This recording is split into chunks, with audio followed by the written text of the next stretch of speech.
All right, guys, I had some printing problems with my 3D printer. You're gonna have to allow me to apologize. It's been some weeks.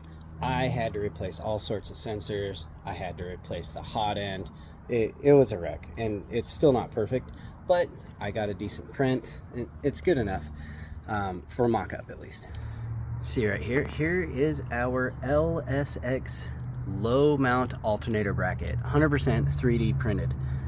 And we're going to tighten it down to see if it's strong enough. Now, it's only got a 15% infill, so it's very hollow on the inside, so I'm pretty sure that it's got a high probability of cracking if I put a little bit too much pressure on it.